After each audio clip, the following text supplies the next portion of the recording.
Hi,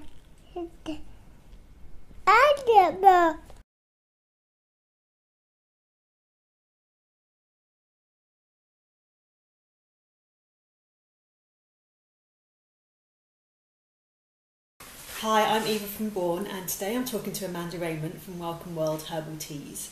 Amanda's going to talk to us about raspberry leaf tea, which is it's not a special tea, but it is one of the main teas to have when you're pregnant. Is that right? Yes, that's right. Yes. So great woman's ally, if you like, pregnant woman's ally. It is contraindicated other than in the last trimester. So what that actually means is don't start using it as a pregnant woman until you're in the last 3 months of your pregnancy. And it's, by herbalists, it's considered a tonic herb.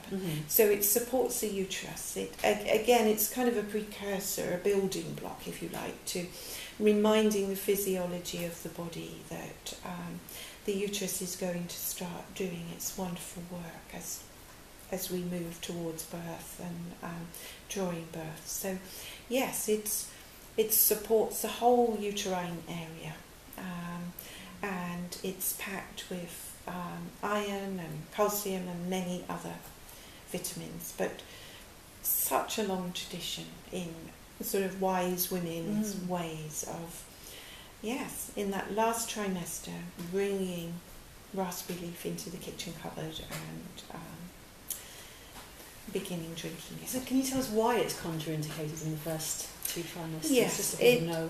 It has a very slight possibility of stimulating the uterus. Right.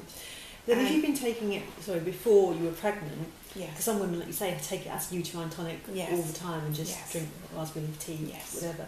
Would it be okay, do you think, or would you want to avoid doing it, having it in the first? Yeah, well, it is always down to the individual woman taking responsibility for her choices. But the history of raspberry leaf is that many women have taken raspberry leaf before pregnancy, and also many women have drunk raspberry leaf all the way through pregnancy as well.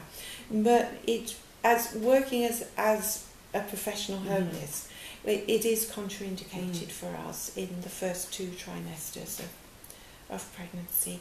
But it's a strong statement to say the risk is very small that the uterus would be activated by raspberry leaf. But I'm going to say that because that's how it is. Yeah.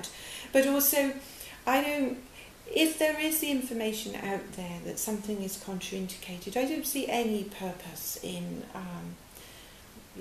working with herbs where women can go and look on the internet and see it's contraindicated. That creates stress for that woman and anxiety that she may have drunk something that may cause difficulties for her. There's no need to. We've got the Pregnancy Joy Tea, which offers the same kind of sustaining, nourishing, nurturing qualities. Okay. So when somebody does want to take raspberry leaf tea, it's 2 or 3 cups a day? Yes, in the last 3 months of the pregnancy. Yes, and some women take it in very early labour as well, when they're still able to drink a cup of herbal tea. That can be used. Some women, I've heard, make ice cubes of raspberry leaf tea and suck on that during labour as well, as refreshing, or put it in a glass and let it melt. I've heard all kinds of ideas. Do they say that it helps with labour? Is that what they're sort of... Yes. Some women feel reassured by it, and as I say, it's been a woman's ally for many years. And it's not just in pregnancy and after the baby's birth. Of course, it's a great menstrual herb as well. And I used it a lot with one of my sons when he was as sort of like that middle teenage years. He got quite a lot of growing pains and what are called growing pains. And he was very, very sporty and played a lot of sport. And I used raspberry leaf a lot, and it worked because of the calcium. Any kind of cramping or any kind of tightening, raspberry leaf with the calcium helps the relaxation. So it must have magnesium in it as well, then. It does that. And also, of course, raspberry leaf is a great nutritional herb, and yes, supports that whole uterine area. It also, one of the things that it helps to do, if you like, is dry up fluids as well. So for any woman who has what I call mid-cycle bleeding, suddenly a little bit of release of blood mid-cycle, raspberry leaf is great for that as well. A cup of raspberry leaf tea. Okay. It's an astringent herb, so it dries up the fluid.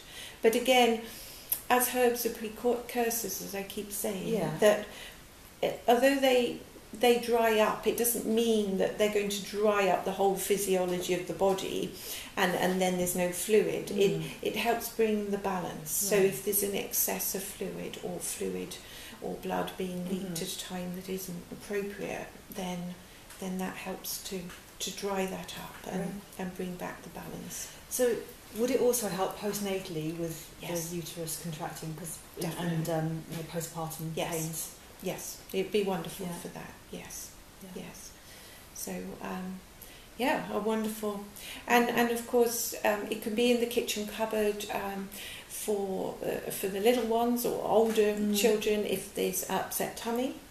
Again, diarrhea or anything like that. It's a wonderful herb for so much more than just being a woman's ally. Yeah. It's sort of like a family ally. Yeah. It's definitely one of the herbs that we dive into quite deeply on the Home Herbalist apprentice course where lots of these herbs that I've been talking about, there is an online course on the website. Yeah. Great. We'll do another video about that. So we'll talk about that then. Yeah. Great. Thank you, Okay. Amanda. Thank you, Eva. Okay.